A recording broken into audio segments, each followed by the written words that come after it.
BJP राष्ट्रीय अध्यक्ष JP Nadda का एक दिवसीय यूपी दौरा 20 जनवरी को गाजीपुर और वाराणसी में आयोजित कार्यक्रमों में करेंगे शिरकत। गाजीपुर में बूथ अध्यक्षों के साथ चाय पर करेंगे चर्चा।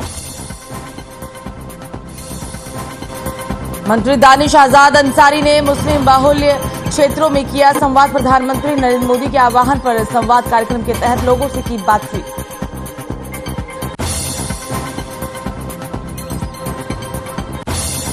कानपुर में शिवली पुलिस को मिली बड़ी कामयाबी। पुलिस ने 15-15 हजार के 2 इनामी बदमाशों को किया गिरफ्तार।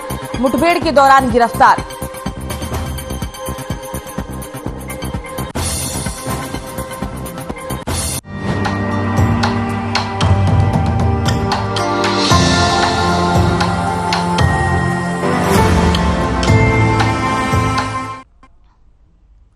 नमस्कार, यूपी की खबरों में आपका स्वागत है। मैं हूं आपके साथ सुरभि राजपूत। बुलेटिन की शुरुआत करते हैं। भारतीय जनता पार्टी के राष्ट्रीय अध्यक्ष जेपी नड्डा एक दिवसीय यूपी दौरे पर हैं। 20 जनवरी को गाजीपुर और वाराणसी में कार्यक्रम करेंगे। गाजीपुर में बूथ अध्यक्षों के साथ चाय पर चर्चा करेंगे और पूर्व सैनिकों के साथ संवाद कार्यक्रम भी करेंगे। वहीं गाजीपुर के ITI मैदान में जनसभा को संबोधित करेंगे। लोकसभा संचालन समिति पदाधिकारियों के साथ बैठक भी करेंगे जेपी नड्डा। जेपी नड्डा का एक दिवसीय यूपी दौरा, गाजीपुर में कार्यक्रम में पहुंचने वाले हैं जेपी नड्डा।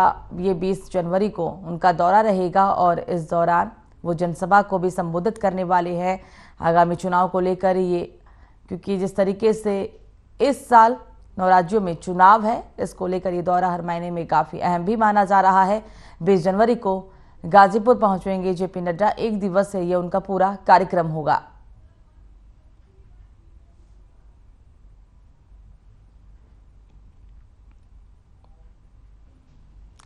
तो खबर कानपुर से, जहां शिवली पुलिस को बड़ी कामयाबी मिली है। पुलिस ने 15-15 हजार के 2 इनामी बदमाश को गिरफ्तार किया है। मुठभेड़ के दौरान पुलिस ने दोनों को गिरफ्तार किया। पुलिस ने 2 तमंचा और कारतूस भी बरामद की। 2 आरोपी अंधेरे का फायदा उठाकर फरार भी हो गए। फरार आरोपियों पर 15-15 हजार का इनाम घोषित था। तो कानपुर में पुलिस को बड़ी सफलता हाथ लगी। पुलिस ने 2 बदमाशों को गिरफ्तार किया। पुलिस के शिकंजे में 2 बदमाश आ चुके हैं, लेकिन आपको बता दें कि 2 बदमाश जिनके ऊपर 15-15 हजार का इनाम घोषित था, वो फरार होने में भी कामयाब रहे। बताया जा रहा है कि वो दोनों ही बदमाश अंधेरे का फायदा उठाकर फरार हो गए। इन बदमाशों के पास से तमंचा और कारतूस बरामद किया गया है।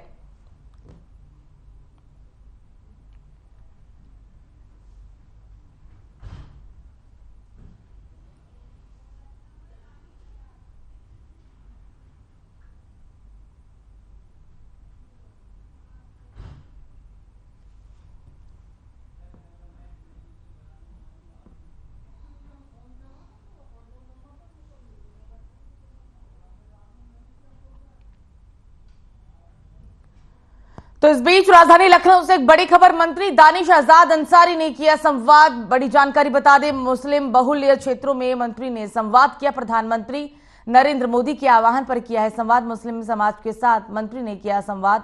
छोटा इमामबाड़ा के पास संवाद कार्यक्रम। तो प्रधानमंत्री नरेंद्र मोदी के आह्वान के बाद ये मुस्लिम बहुल्य क्षेत्र में उन्होंने जनसंवाद किया। साथ ही साथ आपको बता दें कि राजधानी लखनऊ से ये बड़ी खबर। मंत्री दानिश आजाद अंसारी ने संवाद किया है। प्रधानमंत्री नरेंद्र मोदी के आह्वान पर यह संवाद किया गया है। छोटा इमामबाड़ा के पास संवाद कार्यक्रम का आयोजन किया गया था, जहां पर उन्होंने संवाद किया। मंत्री दानिश आजाद ने लोगों के साथ संवाद किया, लोगों से बातचीत की और ये प्रधानमंत्री नरेंद्र मोदी के आह्वान के बाद ही उन्होंने संवाद किया। ये पूरा कार्यक्रम लखनऊ के छोटा इमामबाड़ा के वहां पूरे कार्यक्रम का आयोजन किया गया था, जहां मंत्री दानिश आजाद ने संवाद किया। मुस्लिम समाज के साथ मंत्री ने किया संवाद। छोटा इमामबाड़ा के पास संवाद कार्यक्रम का आयोजन किया गया। ये हम आपको तस्वीरें संवाद कार्यक्रम के दौरान की दिखा रहे हैं। राजधानी लखनऊ के छोटे इमामबाड़े की ये तस्वीरें हैं। छोटे इमामबाड़े के पास इस कार्यक्रम का आयोजन किया गया था, जहां देश के प्रधानमंत्री नरेंद्र मोदी के आह्वान पर मंत्री ने जनसंवाद किया है।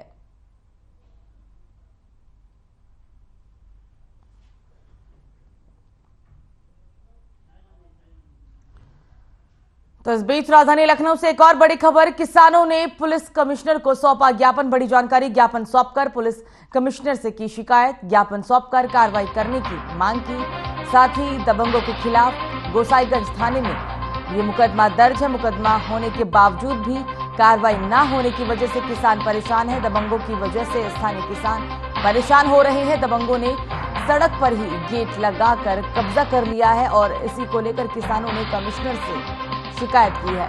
आवागमन वाले रास्ते पर दबंगों ने कब्जा जमा लिया। कार्रवाई नहीं होने पर किसान आंदोलन करेंगे। किसानों का साफ तौर पर कहना है कि अगर इस पूरे मामले में कार्रवाई नहीं की जाती है, कार्रवाई नहीं होती है, तो वो आंदोलन करेंगे। हालांकि अभी पुलिस कमिश्नर को ज्ञापन सौंपा क्योंकि उनकी परेशानी है। दबंगों के द्वारा जो अवैध कब्जे को लेकर बात सामने आई है और इस कब्जे की वजह से आने जाने वाले लोगों को काफी परेशानियों का सामना करना पड़ रहा है। हम आपको ये तस्वीरें दिखा रहे हैं कमिश्नर के पास जब किसान ज्ञापन लेकर पहुंचे थे और किसानों का स्पष्ट रूप से कहना है कि अगर उनके समस्या का समाधान नहीं किया जाता है तो वो आने वाले समय में आंदोलन करेंगे। कार्रवाई नहीं होने पर आंदोलन की किसानों के द्वारा चेतावनी दी गई है। किसानों ने पुलिस कमिश्नर को शिकायतों का ज्ञापन सौंपा। उनका कहना है कि दबंगों ने अवैध कब्जा किया और इस वजह से आने जाने वाले रास्ते में लोगों को काफी परेशानियों का सामना करना पड़ रहा है और इसी वजह से वो शिकायत लेकर कमिश्नर के पास पहुंचे हैं।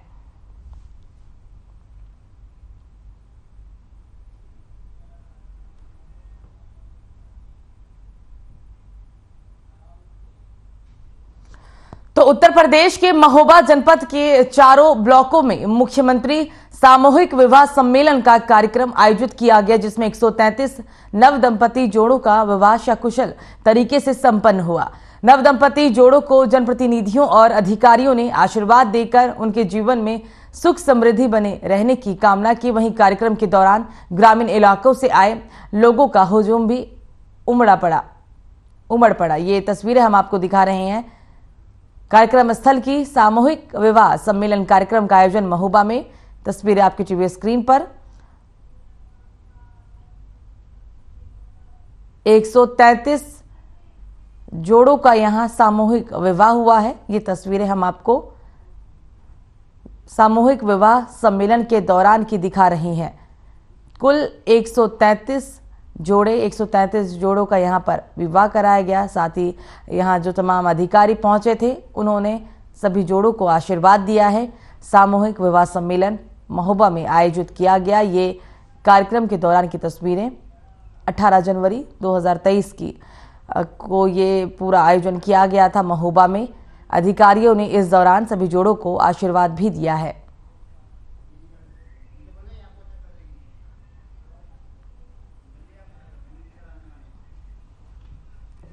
हमारे मुख्यमंत्री सामूहिक विवाह योजना है, उसमें 133 जोड़े का आज जो है विवाह पाणीकरण संस्कार हो रहा है। उस संबंध में पूरे जनपद में ये प्रोग्राम ब्लॉक में है और उसी संबंध में सभी को अच्छी तरीके से प्रगति करें, अपने जीवन को आगे बढ़ाएं। और सीडीओ साहब को हमने कहा है कि ये जो शादी हो रही है इनके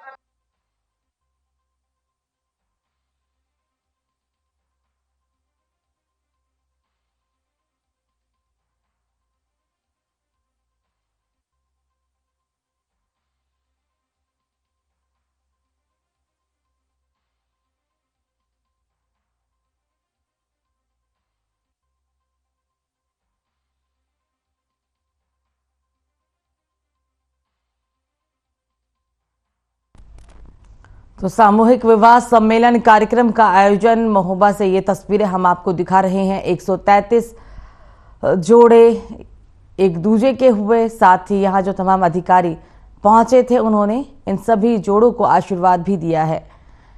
ये सामूहिक विवाह सम्मेलन कार्यक्रम का आयोजन महोबा में किया गया। हम आपको ये तस्वीरें दिखा रहे हैं कार्यक्रम के दौरान की। अधिकारियों ने इन सभी जोड़ों को आशीर्वाद भी दिया है। तस्वीरें आपकी टीवी स्क्रीन पर।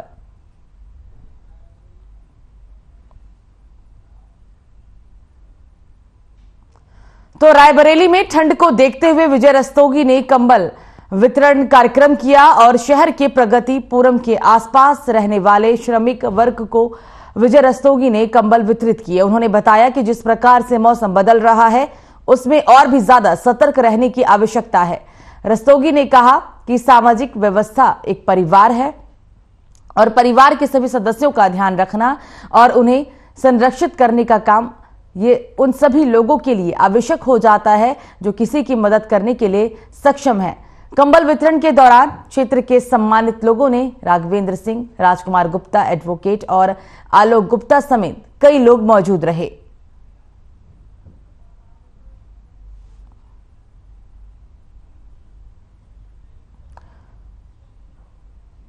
तो कंबल बांटे गए हैं यहाँ असहाय लोगों को, गरीबों को। हम आपको ये तस्वीरें दिखा रहे हैं।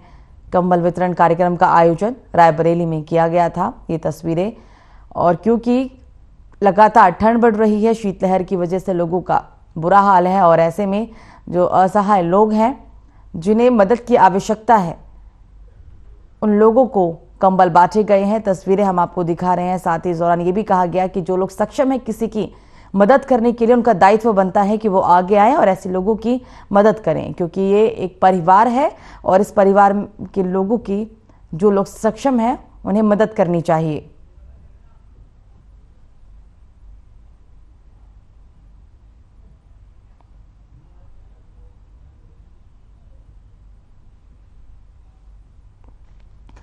तो खबर रायबरेली से, जहां रोटरी क्लब ने जिले के एसजेएस पब्लिक स्कूल के छात्र छात्राओं के कैरियर के लिए एक काउंसलिंग कराई है। साथ ही रोटरी क्लब के अध्यक्ष अरविंद श्रीवास्तव ने उत्तर प्रदेश के प्रख्यात करियर काउंसलर और मोटिवेशनल स्पीकर डीके वर्मा और मुख्य अतिथि स्कूल की प्रधानाचार्य डॉक्टर बीना तिवारी का स्वागत करते हुए कहा कि जिले के बच्चों को बेहतर भविष्य और मार्गदर्शन के लिए रोटरी क्लब सदैव से तत्पर रहता है। उन्होंने कहा कि कार्यक्रम का संचालन पूर्व अध्यक्ष राजेश शर्मा ने किया। काउंसलर ने एसजेएस पब्लिक स्कूल में इंटरमीडिएट की शिक्षा ग्रहण कर रहे छात्र छात्राओं को इंटर के बाद अपने करियर को चुनने के लिए अनेकों विकल्पों को बताया है।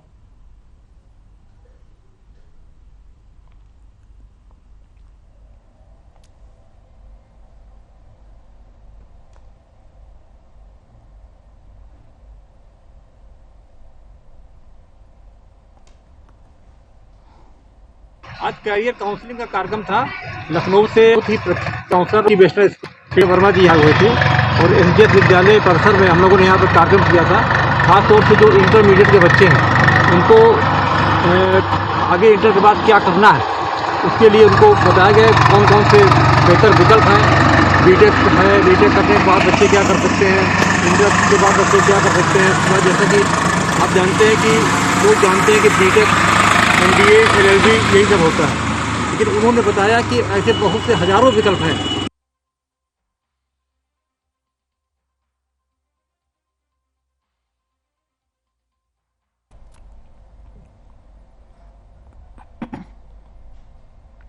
तो खबर संभल से, जहां थाना बनियाठेर पुलिस ने लूट का खुलासा कर लूट का सामान सहित अवैध शस्त्र के साथ एक शातिर आरोपी को गिरफ्तार कर जेल भेज दिया। आरोपी के पास से 5 अंगूठी, 5 जोड़ी बिछिया, 1 पायल बरामद की गई। तो पुलिस को बड़ी कामयाबी हाथ लगी। लूट का सामान आरोपी के पास से बरामद किया। साथ ही पुलिस ने इस दौरान आरोपी को भी गिरफ्तार कर लिया है। लूट की वारदात का पुलिस ने खुलासा करते हुए ये सभी गहनों को भी इस आरोपी के पास से बरामद किया गया है।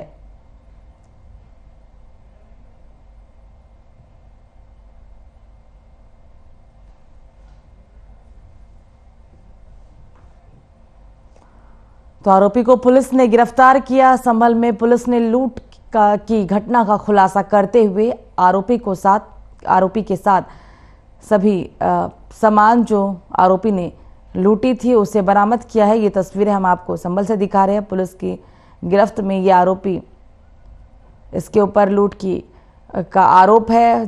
फिलहाल इसके पास से जो लूट का सामान है वो बरामद कर लिया गया है।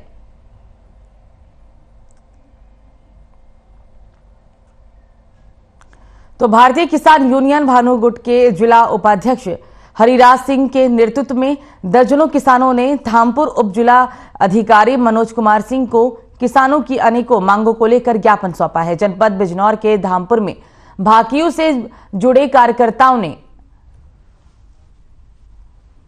एसडीएम मनोज कुमार सिंह को ज्ञापन सौंपकर गन्ने का मूल्य 500 रुपए प्रति क्विंटल कराने जैसी कई समस्याओं का गन्ना मूल्य न बढ़ाने की स्थिति में गन्ना मंत्री का इस्तीफा, गन्ना समिति में किसानों के हिस्से का ब्याज दिए जाने, साथ ही गन्ना जल जाने पर पुलिस को सूचना देनी बंद कर पहले की तरह गन्ना पर्ची दिए जाने, छोटे किसानों की पर्ची 200 कुंटल पैदावार पर लगाए जाने, आवारा पशुओं से छुटकारा दिलाए जाने और आवारा पशुओं द्वारा किए जा रहे किसानों की फसलों के नुकसान का मुआवजा दिलाया जाए।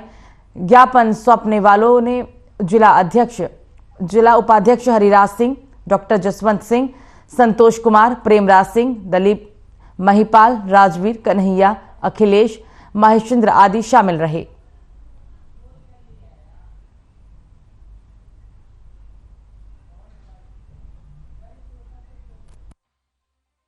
आज लगभग तीन महीने पूरा होने को चले, लेकिन सरकार आंख मीच के सो रही है। हमने जो ज्ञापन वो गन्ना मंत्री को दिया है, वही गन्ना मंत्री किसान परिवार से आते हैं और अपने जितने भी किसान परिवार से हैं आते हैं, उन सबको मिलकर के गन्ने का भाव 500 रुपये घोषित करवाएं। अगर घोषित नहीं करवा सकते तो इस्तीफा दे दो, त्यागपत्र दे दो और कोई काम देखेगा। दूसरे, किसानों का करोड़ों रुपये गन्ना समिति में हिस्सा जमा है, उसका आज तक किसी समिति ने किसानों का हिस्से का ब्याज नहीं दिया, तो ब्याज दिलाया जाए।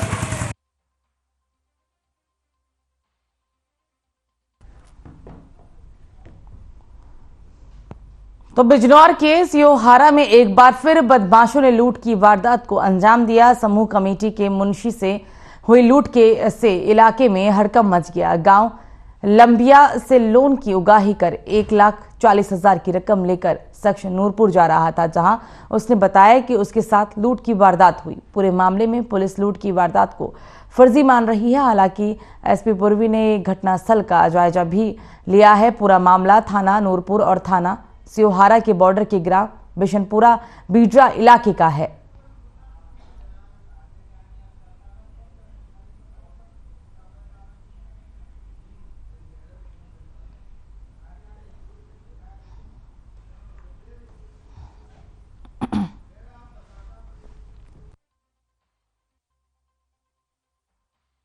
एक ने फिर आगे कर ली, इतने में चलता रहा, रुका नहीं मैं। एक यहाँ तक आ गया, उसके बाद एक गाड़ी आगे, गाड़ी पीछे हो गई सर।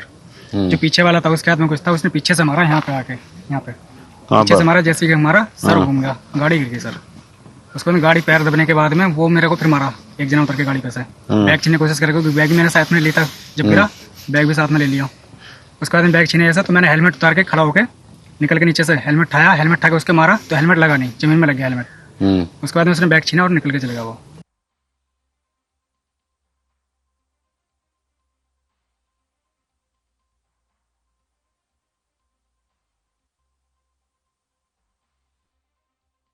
की जांच पड़ताल में जुटी हुई है और इस दौरान एसपी ने घटनास्थल का निरीक्षण भी किया है। ये तस्वीरें हम आपको निरीक्षण के दौरान की दिखा रहे हैं। पुलिस के साथ एसपी भी मौजूद है।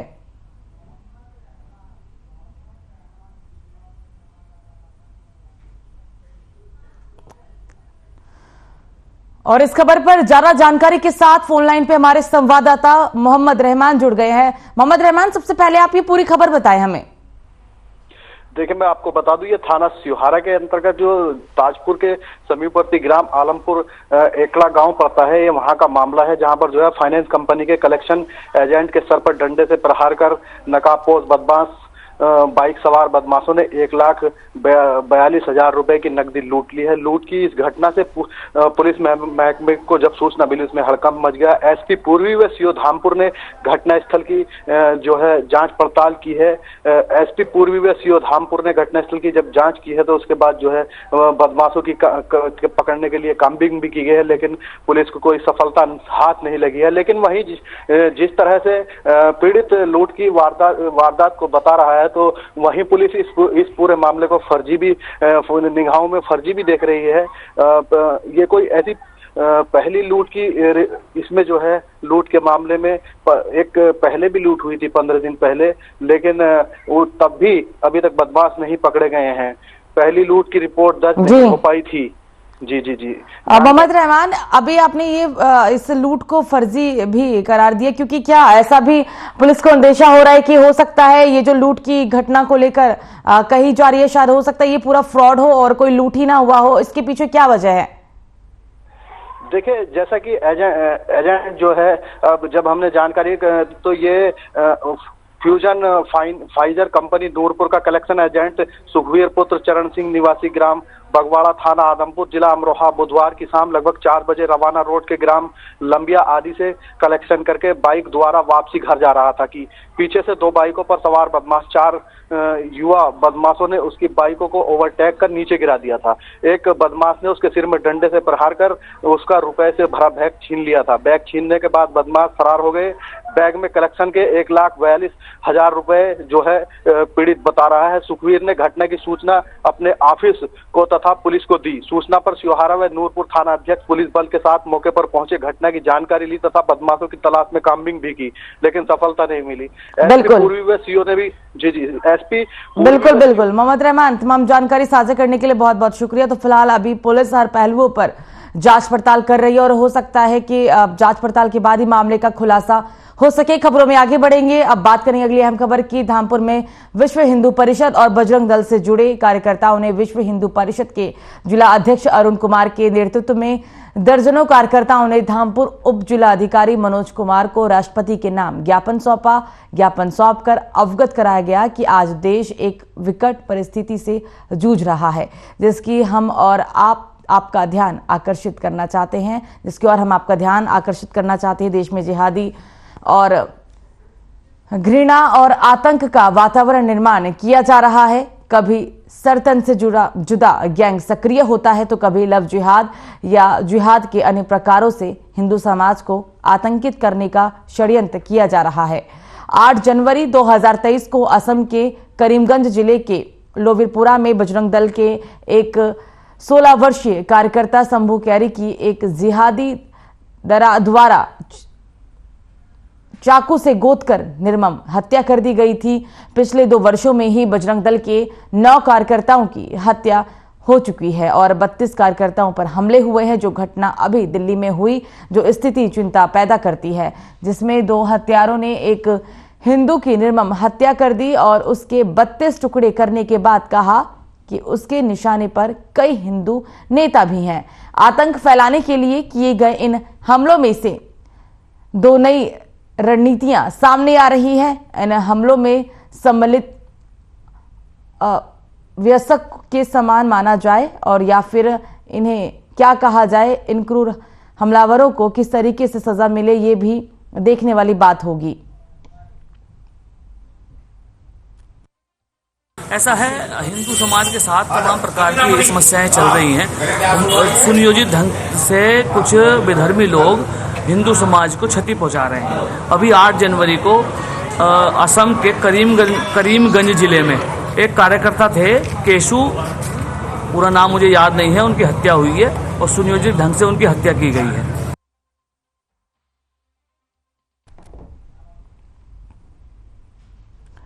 तो बांदा पुलिस ने अवैध रूप से चल रहे जुए के अड्डे में छापेमारी की। पुलिस ने मौके से 6 जुआरियों को गिरफ्तार किया। पुलिस की छापेमारी के दौरान एक जुआरी भागने में सफल रहा, जिसकी पुलिस लगातार तलाश भी कर रही है। पकड़े गए आरोपियों के कब्जे से 40,000 नगद बरामद किए गए हैं।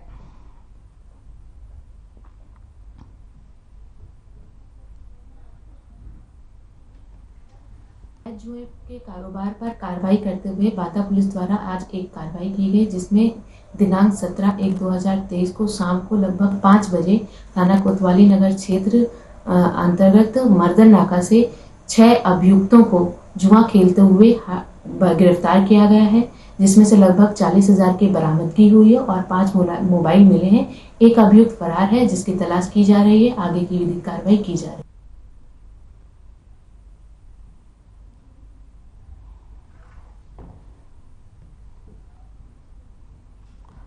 तो G20 को लेकर डीएम सूर्यपाल गंगवार बैठक की है और इस दौरान उन्होंने जानकारी देते हुए बताया कि G20 एक महत्वपूर्ण समूह है जिसमें विश्व की बड़ी अर्थव्यवस्था सम्मिलित है। इस बार भारत G20 की अध्यक्षता भी कर रहा है, जिसमें 200 से अधिक बैठकें प्रस्तावित है। यूपी में कुल 11 बैठकें होंगी। लखनऊ में होने वाली बैठक वर्किंग ग्रुप से संबंधित है।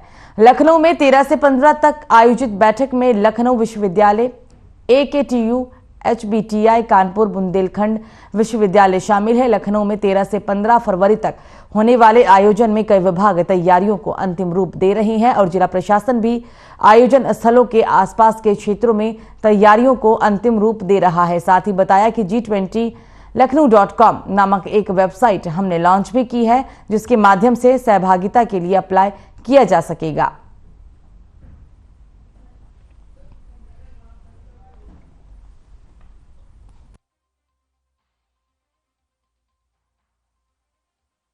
ग्रेटर नोएडा यानी गौतम बुद्ध नगर में एक बैठक का आयोजन होना है।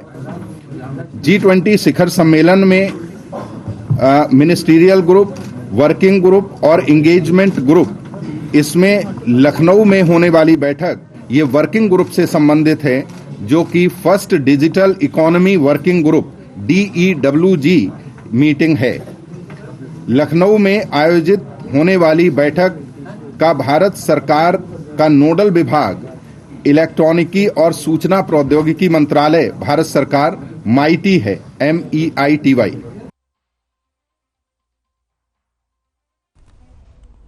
तो फिलहाल खबरों में मुझे दीजिए इजाजत। नमस्कार।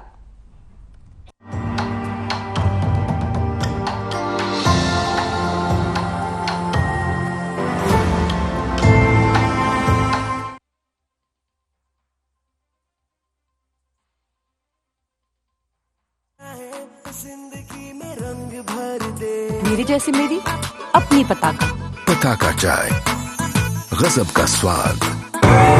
देखें कौन नया खिलाड़ी आया,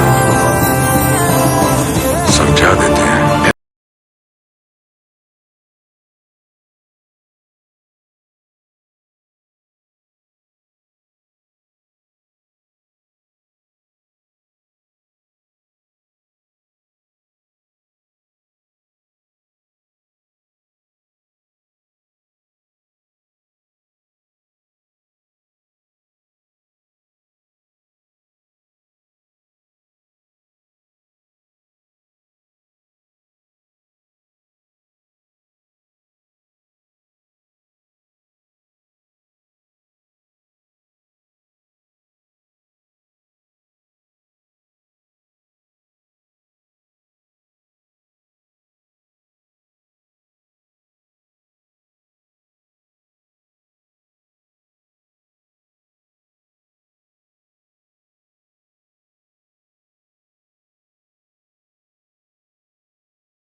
भूपेश बघेल का बेलपान पहुंचने पर हेलीपैड में जनप्रतिनिधियों अधिकारियों ने गुलदस्ता देकर किया स्वागत। ग्रामीणों ने सूत धागा की माला पहनाकर किया अभिनंदन। राष्ट्रवादी कांग्रेस पार्टी राष्ट्रीय अध्यक्ष धीरज शर्मा ने किया बिलासपुर दौरा। विधानसभा चुनाव 2023 की तैयारियों के लिए संगठन का किया विस्तार। बिलासपुर में नगर निगम की टीम ने अवैध सड़कों पर दुकान पर की कार्रवाई। दुकान न खोलने और सड़क जाम नहीं करने के दिए निर्देश।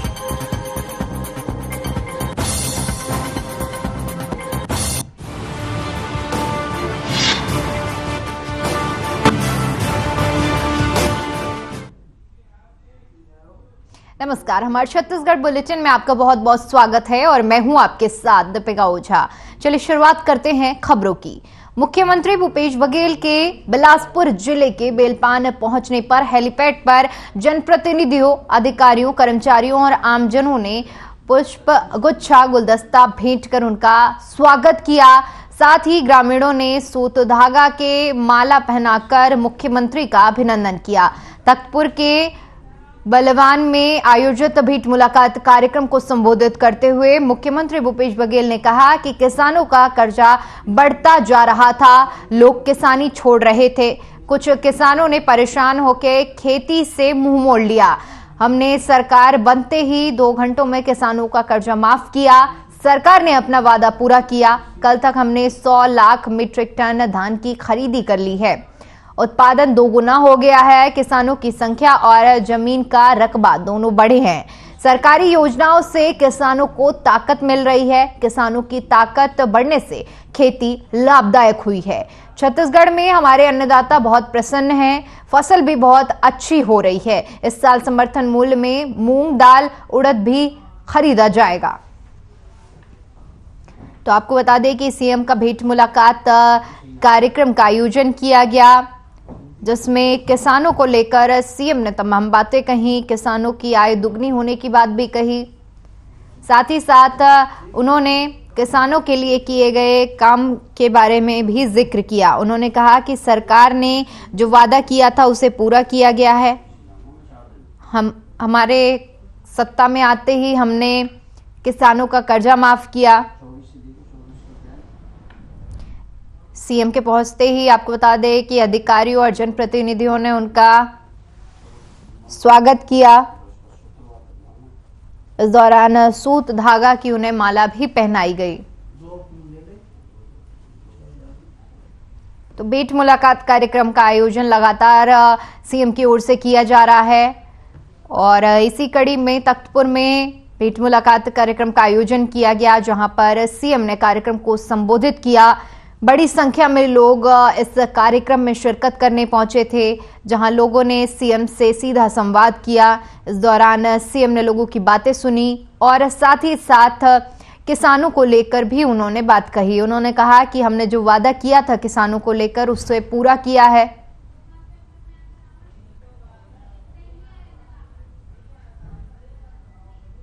तो तस्वीरें हम आपको दिखा रहे हैं जहां पर सीएम की भेंट मुलाकात कार्यक्रम का आयोजन किया गया। इस दौरान आप देख सकते हैं कि बड़ी संख्या में लोगों का हुजूम सीएम के इस कार्यक्रम में पहुंचा।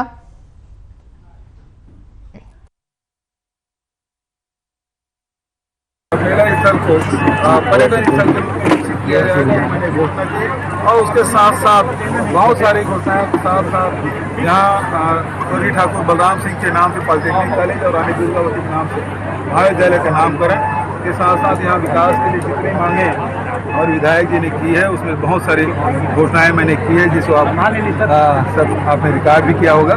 तो विकास के लिए लगातार हमारी सरकार प्रयासरत है और जो योजनाएं हैं उसके बारे में जानकारी मैंने किसानों से, मजदूरों से, महिलाओं से, युवाओं से सब ली और जहां कमी पाई गई, चाहे वो नामांतरण के मामले में, फौती उठाने के मामले में जो शिकायत हुई है उसके खिलाफ कार्रवाई करने के निर्देश मिले।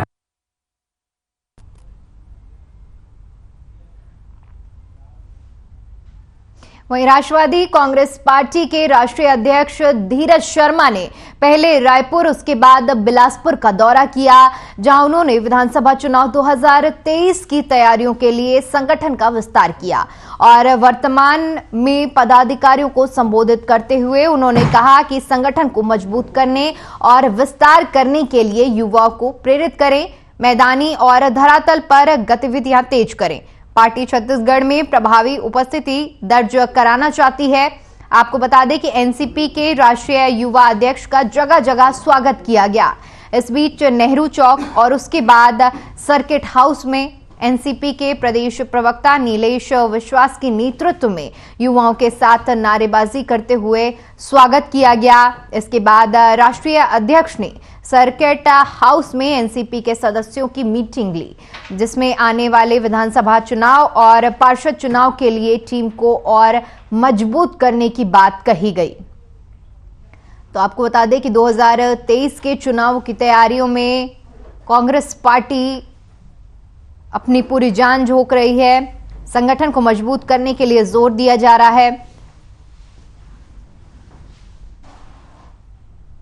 इसी कड़ी में आपको बता दें कि आयोजन किया गया, जिसमें धीरज शर्मा ने संबोधित किया। संगठन को मजबूत करने पर जोर दिया जा रहा है। 2023 में विधानसभा चुनाव होने हैं और ऐसे में सत्ताधारी दल अपनी पूरी ताकत झोंककर इस चुनाव को जीतने की पुरजोर कोशिश कर रहा है।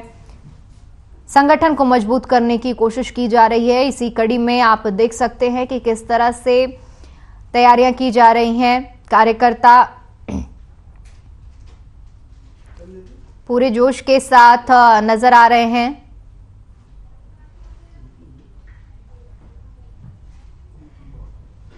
हाथों में झंडा लिए स्वागत किया जा रहा है। संगठन को मजबूत करने पर जोर देने की बात कही जा रही है।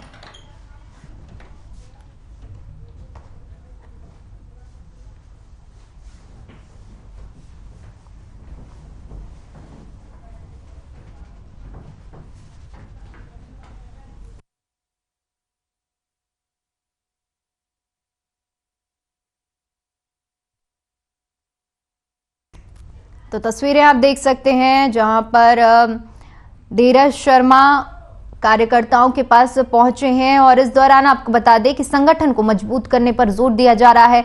2023 के चुनाव की तैयारियों को लेकर इस दौरान मंथन किया गया। संगठन को कैसे मजबूत किया जाए, इस पर भी चर्चा की गई। पूरी रणनीति तय की जा रही है ताकि जो चुनाव होने हैं उसमें सत्ताधारी दल यानी कि कांग्रेस पार्टी को ही जीत हासिल हो। बिलासपुर की ये तस्वीरें हैं जहां पर संगठन को मजबूत करने के लिए रणनीति तय की जा रही है। इस दौरान धीरज शर्मा ने संबोधित भी किया है।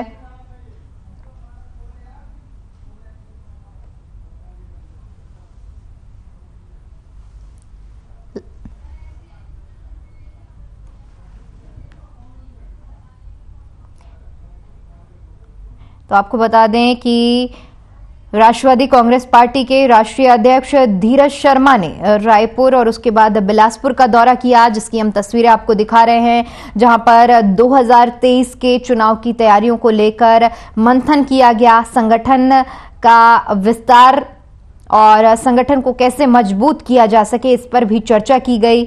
आपको बता दें कि वर्तमान में पदाधिकारियों को संबोधित करते हुए धीरज शर्मा ने कहा कि संगठन को मजबूत करने और विस्तार करने के लिए युवाओं को प्रेरित करें, मैदानी और धरातल गतिविधियां तेज करें ताकि लोगों तक जाकर उनकी परेशानियों को समझें और उस पर काम किया जा सके। पार्टी की तरफ से छत्तीसगढ़ में प्रभावी उपस्थिति दर्ज कराने की पूरी कोशिश की जा रही है। एनसीपी के राष्ट्रीय युवा अध्यक्ष का जगह जगह इस दौरान स्वागत किया गया, जिसकी हम तस्वीरें आपको दिखा रहे हैं। कार्यकर्ताओं ने झंडा लेकर और फूल मालाओं के साथ स्वागत किया। इसके बीच नेहरू चौक और उसके बाद सर्किट हाउस में एनसीपी के प्रदेश प्रवक्ता नीलेश विश्वास के नेतृत्व में युवाओं के साथ नारेबाजी करते हुए स्वागत किया गया। तो बिलासपुर के प्रदेश प्रवक्ता नीलेश विश्वास ने जोरों शोरों से एनसीपी के युवा राष्ट्रीय अध्यक्ष धीरज शर्मा के बिलासपुर आने पर उनका स्वागत किया।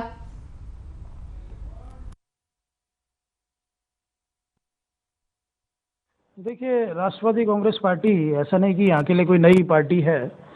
पहले भी हमारे विधायक रहे हैं, काफ़ी सारे पार्षद रहे हैं, और इस बार खास तौर पे हम युवाओं की बात करें तो पूरे देश में युवा सबसे बुरे हाल परिस्थिति में है। बड़े बड़े वादे करके जो केंद्र की सरकार आई, मोदी जी आए, मुझे लगता है कि अगर किसी के साथ सबसे बड़ा विश्वासघात हुआ है तो इस देश के युवाओं के साथ हुआ है। आज हर घर में युवा बेरोजगार बैठा हुआ है। उच्च शिक्षा होने के बाद भी, बड़ी बड़ी डिग्रियां होने के बावजूद भी उनके पास रोजगार नहीं है। आज उसको अपने भविष्य की चिंता है।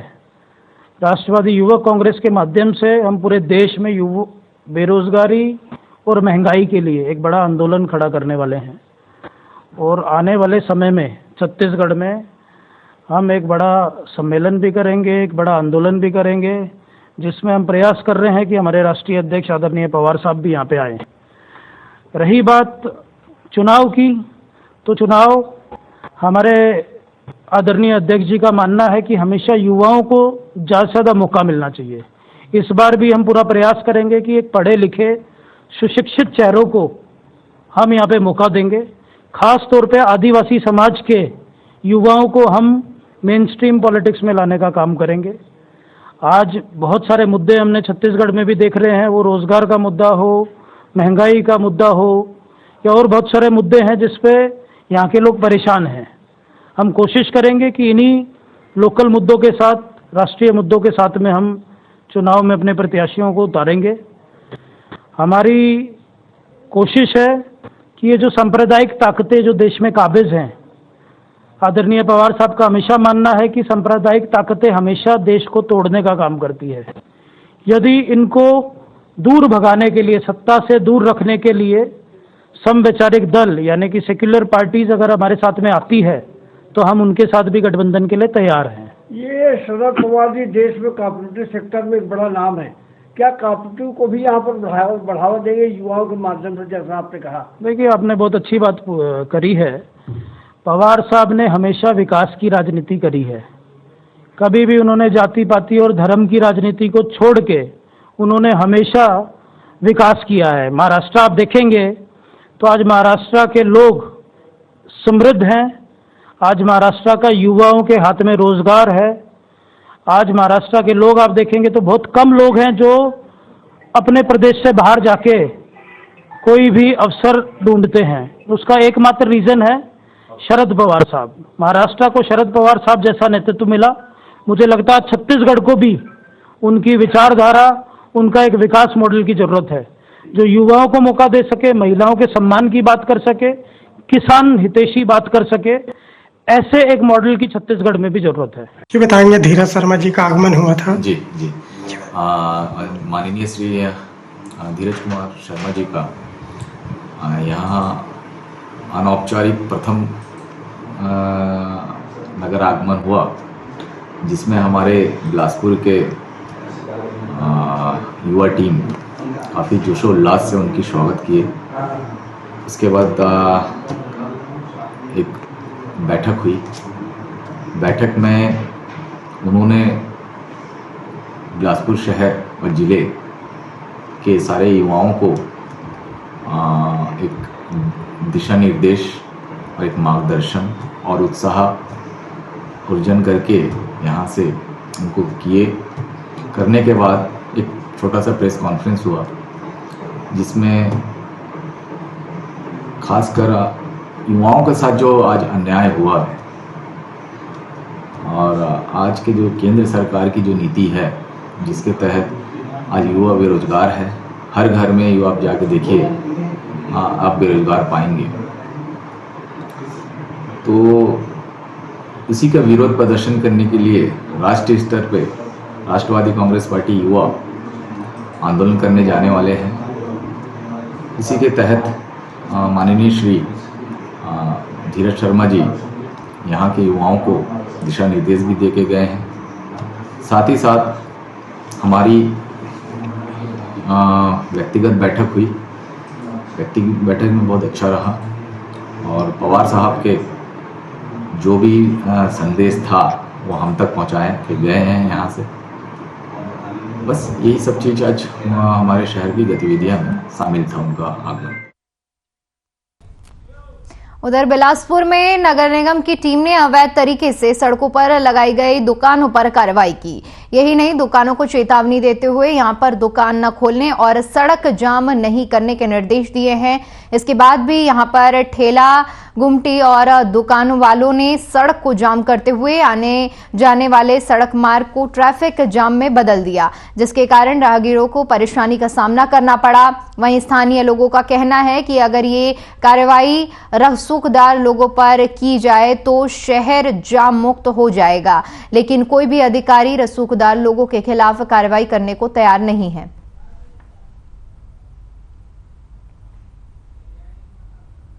तो आपको बता दें कि एक्शन में नजर आ रहा है नगर निगम, जहां पर अवैध तरीके से संचालित की जा रही दुकानों पर नगर निगम का बुलडोजर चला है। तस्वीरें आप देख सकते हैं कि किस तरह से जो सड़कों पर दुकानें लगी हैं उस पर नगर निगम की ओर से कार्रवाई की गई है। बताते चलें कि इन दुकानों की वजह से जाम लगता था और लोगों को परेशानियों का सामना करना पड़ता था, लेकिन इस कार्रवाई के बाद लोगों का कहना है कि सिर्फ गरीबों पर ही कार्रवाई होती है।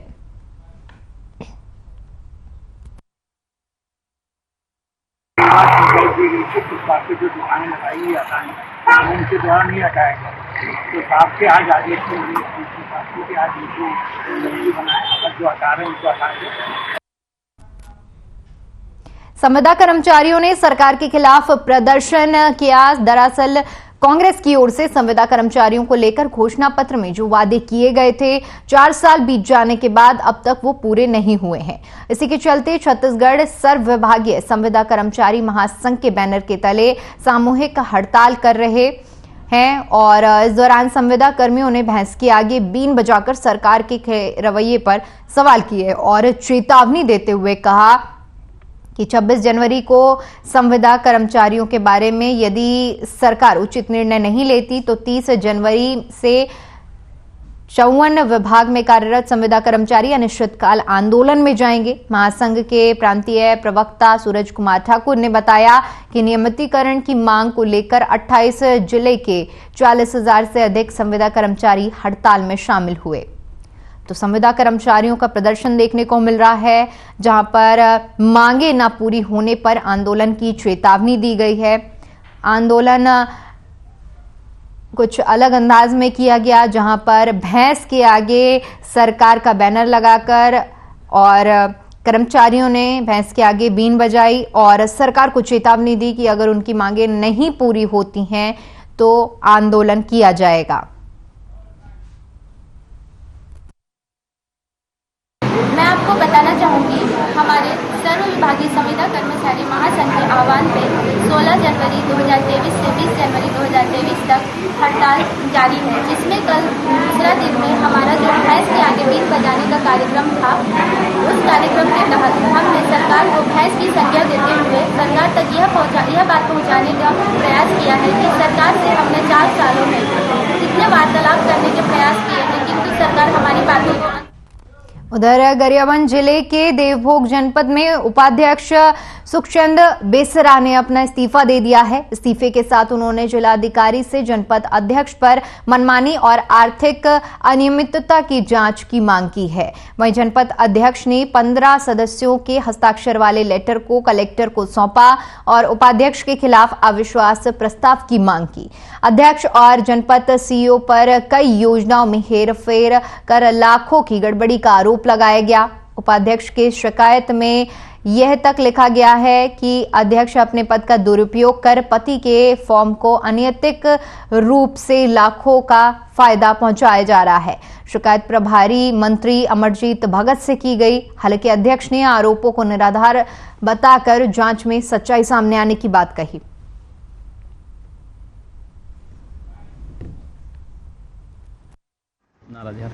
देवभोग जनपद अध्यक्ष श्रीमती नेहा सिंघल के आज 3 साल के कार्यकाल में जितना मनमानी किया गया है अनेक योजनाओं में, चाहे स्टाम्प शुल्क की राशि हो, चाहे गृह माने दुकान व्यावसायिक दुकान के निर्माण के बारे में हो, और अनेक योजनाओं को जो है ना कागजों में जो जनपद निधि होता है, ऐसे दर्जनों योजनाओं में जो है ना हेरा फेरी करके मनमानी कर अपने पति जो उसका माने का बिल लगा करके वो लाखों करोड़ों रुपए जो है ना हेरा फेरी की है जनपद सेवक के साथ मिल करके, जिसे मैं हाथ होकर के कल माननीय कलेक्टर महोदय के पास ज्ञापन सौंपा हूँ और उसमें मैं निवेदन किया हूँ कि यदि उचित कार्रवाई होकर यदि जांच नहीं होता है तो मेरा इस्तीफा। मनेंद्रगढ़ तहसील कार्यालय के पास भारतीय जनता पार्टी ने अवैध धर्मांतरण और रासुका कानून का दुरुपयोग करने को लेकर धरना प्रदर्शन किया और कलेक्टर के नाम तहसीलदार को ज्ञापन सौंपा। आपको बता दें कि धरना प्रदर्शन के दौरान बीजेपी ने कांग्रेस पर आरोप लगाते हुए मंच से कहा कि प्रदेश के अनुसूचित इलाकों में लगातार अवैध धर्मांतरण का काम सुनियोजित तरीके से कराया जा रहा है, जिसको रोकने के लिए प्रदेश सरकार ढीला रवैया अपना रही है। वहीं प्रदर्शन के दौरान बीजेपी के जिला पदाधिकारियों ने यह भी कहा कि अवैध तरीके से किए जा रहे धर्मांतरण के मामले को लेकर चर्च पर रोक लगाने और कार्रवाई करने की बजाय राज्य सरकार वर्ग भेद जैसी कई रणनीति अपनाकर मशीनरियों का हौसला बढ़ाने का काम कर रही है, जिसको लेकर बीजेपी नेताओं ने कलेक्टर के नाम ज्ञापन सौंपा है और कठोर कार्रवाई की मांग की है। आज जो धरना प्रदर्शन था इस प्रदेश की सरकार के खिलाफ, जो उन्होंने बैकडोर से रासुका जैसे कानून को यहाँ लागू किया 31 जिलों में, और साथ ही बस्तर संभाग के नारायणपुर जिले के उस वनांचल साथियों के खिलाफ रासुका जैसे कानून को लागू करके उन्हें जेल में डाल दिया गया है। और साथ ही धर्मांतरण के जैसे विषयों पर हम भारतीय जनता पार्टी के सारे कार्यकर्ता आदिवासी समाज के साथ हैं। यहाँ पर रासुका कानून के खिलाफ में हम धरना प्रदर्शन किए, जो सरकार द्वारा लागू किया गया है। नारायणपुर में नरसंहार करके उनके ऊपर रासुका कानून लगाया गया है और वहाँ के आदिवासियों को जबरदस्ती जेल में डाल दिया गया है। और हम इसके माध्यम से हम उनकी रिहाई की मांग करते हैं, ससम्मान उनको रिहा करें, नहीं तो हम और उग्र का रूप से धरना प्रदर्शन करेंगे, आंदोलन करेंगे। इस रासुका कानून के खिलाफ मांग किए हैं। भाजपा जिला इकाई मनेंद्रगढ़ का आज धरना प्रदर्शन रहा है और मैं ज्ञापन लेने के लिए यहाँ आया हुआ हूँ। इनकी कानून व्यवस्था से संबंधित कुछ नियम कायदों को लेकर के मांग है। ज्ञापन मैंने प्राप्त किया है और इसे कलेक्टर महोदय के समक्ष पेश करूँगा, उसके बाद शासन स्तर तक कार्रवाई के लिए पेश करूँगा।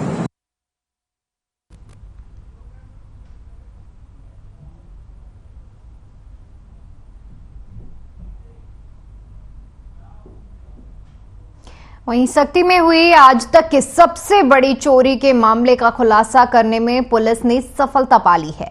आपको बता दें कि चंद्रपुर के बीजेपी पार्षद मुकेश देवगन के घर से 8 सोने के बिस्किट, 3 सोने के हार, 1 सोने की चेन और 30,000 नगद कैश चोरी हुआ था। इस चोरी का खुलासा करने के लिए पुलिस ने विशेष टीम बनाई, जिसके बाद आरोपी सुरेश मेहरा को उड़ीसा से पकड़ लिया गया है। हिरासत में लिया गया आरोपी के निशानदेही पर चोरी किया हुआ सोना कई जगह से बरामद किया गया और आगे की कार्रवाई की जा रही है। तारीख और 11 तारीख की दरमियानी रात में चंद्रपुर प्रॉपर में मुकेश देवांगन और उसके परिवार जहां रहते थे, उनके घर में एक बड़ी चोरी हो गई थी, जिसमें करीब 60 तोला से ज्यादा सोना और 30,000 रुपए नगद चोर वहां से लेके चले गए थे। और ये नए शक्ति जिला के दृष्टि से भी, हालांकि छोटा जिला इसके इतिहास में देखा जाए सबसे बड़ी चोरी थी और हम लोगों के लिए बहुत बड़ा चैलेंज था कि इस चीज़ को हम लोग ट्रेस करें, पकड़ें। इसी क्रम में लगातार हम लोगों ने प्रयास किया और हमारी पूरी टीम यहाँ पर लगे रही और इस पूरी टीम में, इसमें मैं भी 2 बार 3 बार लगातार घटनास्थल पे रहा, वहाँ को छोड़े नहीं। Additional SP Gayatri Singh madam हमारे यहाँ इसका विशेष योगदान रहा, कंटिन्यू हेडक्वार्टर वहाँ पर बना कर रखी रही। वहीं अगली खबर शिवरी नारायण से है, जहां श्रद्धा सत्संग का आयोजन किया गया, जिसमें मानव धर्म का प्रचार किया गया। जिला जांजगीर के टेम्पल सिटी शिवरी नारायण में महानदी के तट पर महात्माओं के द्वारा सद्भावना सत्संग समारोह का कार्यक्रम का आयोजन किया गया, जहां दूर दूर से भक्तगण इस कार्यक्रम में शामिल हुए। सत्संग में काफी संख्या में भक्तगण शामिल हुए। लगभग 800 स्थान का आनंद लिया गया। सत्संग कार्यक्रम 14 और 15 जनवरी 2 दिन तक चला, जहां काफी संख्या में भक्तगण शामिल हुए। तो शिवरी नारायण में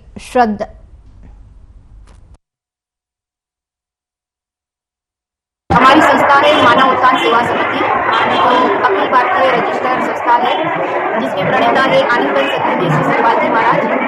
हमारा आश्रम है बिलासपुर के अंदर और रायपुर में भी है।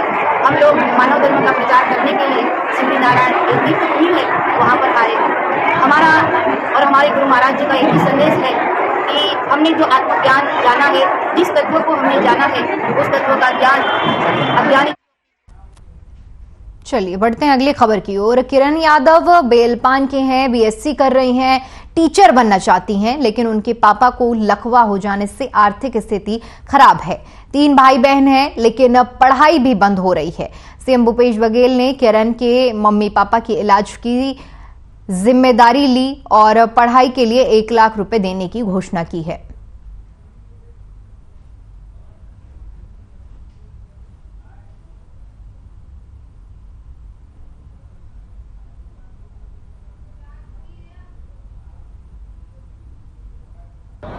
प्रणाम दादा। वो नाम किरण यादव है और मैं यहाँ बेलपान डिग्री के मैं अभी पढ़ाई करा था बीएससी में फाइनल ईयर अभी कंप्लीट करा था।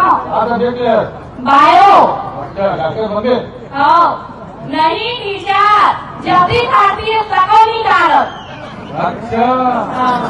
दादा मोरे भैया से मोर पापा ला 2 साल हो गए पैरालिसिस से और मोर माँ ला मानसिक प्रॉब्लम हुई और हर महीना और सेंद्री ले जाता इलाज करागा और सरकारी हम ले जाता और पापा का मोर इलाज में मैं 1 रुपया नहीं रखे और मैं वही पैगा जेल भी मोटी बना तेरा करा था, लेकिन वो ठीक नहीं होते तो खाली इलाज पर कुछ सहयोग मतलब करना चाहता तो सहयोग से। और मैं 3 भाई बहनी और बहन बीएससी नर्सिंग करना चाह रही से और अभी वो पैसा के कारण नहीं पढ़ पाती और मैं आगे पढ़ाई नहीं कर पाता। खैर मोर भाई है तो 12वीं कक्षा में बेपान में पढ़ाई कर थी। तो हमारे नाम बताते हैं किरण यादव। किरण, अच्छा बेटा तो मम्मी का पूरा इलाज कराओ है ना? और पापा बैठे साथ देखा है, पापा बैठे पीछे खड़े नहीं हो सकते, दोनों की इलाज कराओ क्या? खड़े नहीं हो सकते।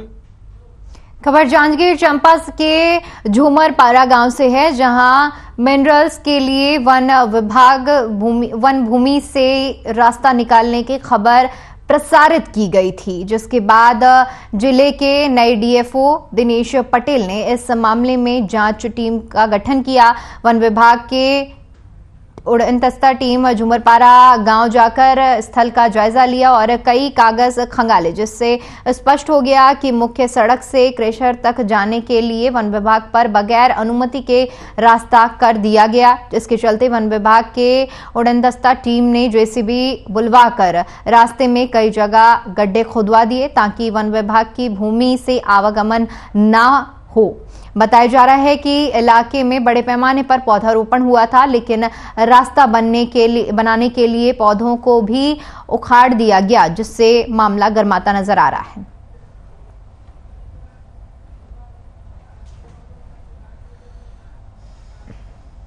जांच के संबंध में रायगढ़ मिलर वन विभाग की भूमि पर कब्जा किए हैं। तो इसमें जांच अपना प्रक्रिया जारी है। 120 मीटर वन विभाग की सीमा इसमें मिला है। नक्शा